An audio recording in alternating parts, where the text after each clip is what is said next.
Hello friends, स्वागत है तमारू मारी चैनल केपी होम फूड्स में। आज આપણે બનાવીશું મહાપ્રસાદમાં બનાવાય એવો શીરો બનાવવાના છે। તો સોજીનો શીરો પણ કહેવાય અને મહાપ્રસાદ પણ કહી શકીએ છીએ આપણે।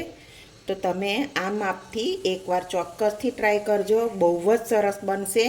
પણ માપનું ધ્યાન રાખવાનું અને શેકવામાં પણ એનું ધ્યાન રાખવાનું। તો તમે આ રીતે બનાવશો તો બહુ સરસ બનશે। તો ચાલો આપણે રેસીપી શરૂ કરીએ। સૌથી પહેલાં તો આપણે મહાપ્રસાદ બનાવવા માટે એક વાડકી સોજી મોટો આવે તે લેવાનો, એક વાડકી ઘી, એક વાડકી ખાંડ, પછી આ તમારે ડ્રાયફ્રૂટ્સ જે નાખવા હોય તે મેં ચારોળી લીધી છે, દ્રાક્ષ છે, બદામ છે, કાજુ છે અને એલચી છે। આ બધી સામગ્રી, આ માપ બધું એક સરખું છે। તમારે ડ્રાયફ્રૂટ તમારે જે પ્રમાણ લેવા હોય એ પ્રમાણ લેવાના, પણ આનું માપ ત્રણેય સરખું રાખવાનું। અને હવે આપણે દૂધ લઈ લઈશું। દૂધ આપણે આ રીતે એક તપેલી લઈ લઈશું। એમાં આપણે જે વાડકીના સોજીને ઘીને માપ લીધું છે એ જ માપથી આપણે 3 થી 3.5 વાડકી દૂધ લઈ લઈશું।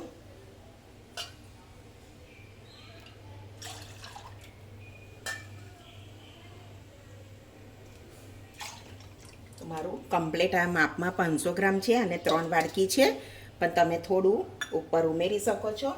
તો હું થોડું ઉપર લઉં છું, અડધી વાડકી જેટલું। તમે 4 વાડકી સુધી દૂધ લઈ શકો છો। તો આપણે દૂધને ગરમ કરવા મૂકી દઈશું। રીતે આપણે એક જાડા તળિયાવાળી કઢાઈ લઈ લેવાની છે। તેમાંથી સૌથી પહેલાં આપણે ઘી ઉમેરીશું।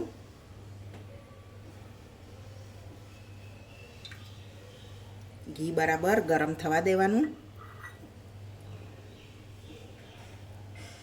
ઘી સરસ ગરમ થઈ ગયું છે, તો આપણે સોજી લઈ લઈશું।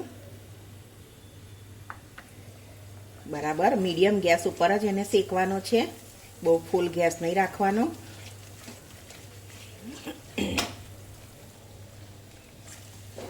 હવે એને આપણે ધીમે ધીમે ચલાવતા જવાનું છે।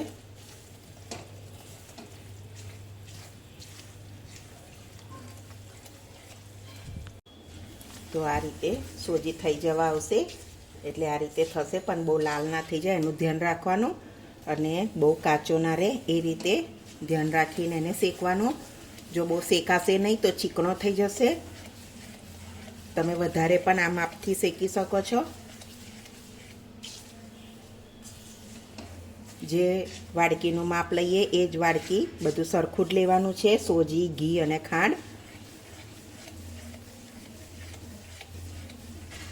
તો આપણે બધું દૂધ ઉમેરી લીધું છે। દૂધ ઉમેરતી ઘડીએ મારો વિડીયો બંધ થઈ ગયો હશે, મને ખબર નહીં પડી, પણ મેં દૂધ ઉમેરી લીધું। જે મૂક્યું હતું એ બધું દૂધ લઈ લીધું છે અને બરોબર મિક્સ કરતું જવાનું।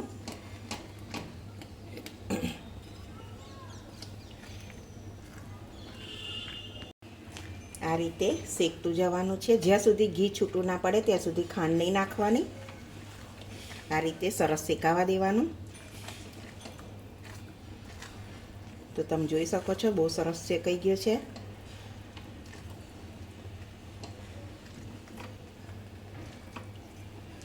હવે આપણે એક ખાંડ લીધી હતી તે ઉમેરી લઈશું।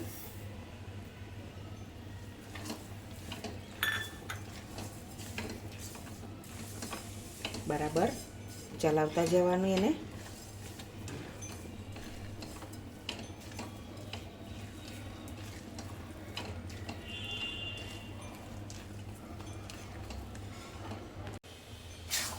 તો તમે જોઈ શકો છો ઘી છૂટું પડવા માંડ્યું છે, પણ હજુ આપણે એને ધીમા ગેસ ઉપર જ એને આપણે શેકીશું।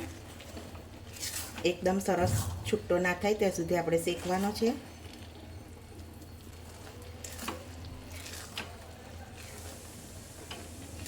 આ રીતે આપણું બધું ઘી ઉપર આવી જશે, તમે જોઈ શકો છો।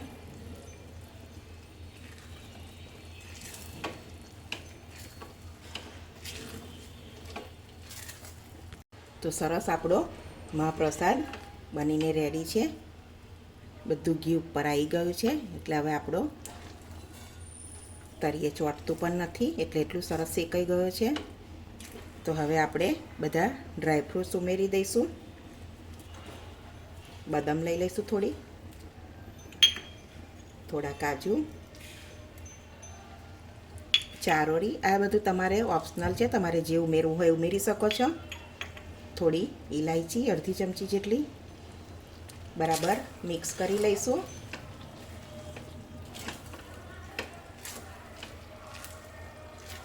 તો આપણો સરસ મહાપ્રસાદ બનીને રેડી છે. તમે જોઈ શકો છો, સર્વ કરવા જેવો થઈ ગયો છે.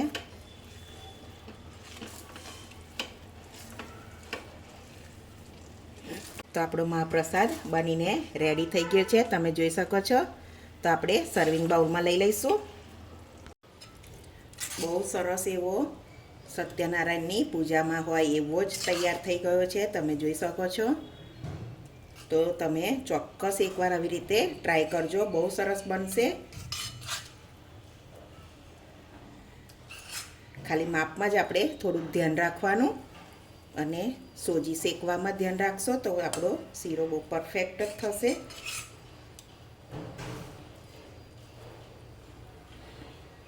તો આપણો મહાપ્રસાદ બનીને રેડી છે.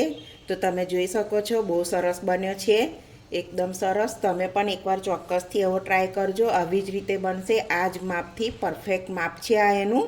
તમે વધારે બનાવવો હોય તો એ રીતે માપ લેવાનું, તો બહુ જ સરસ બનશે.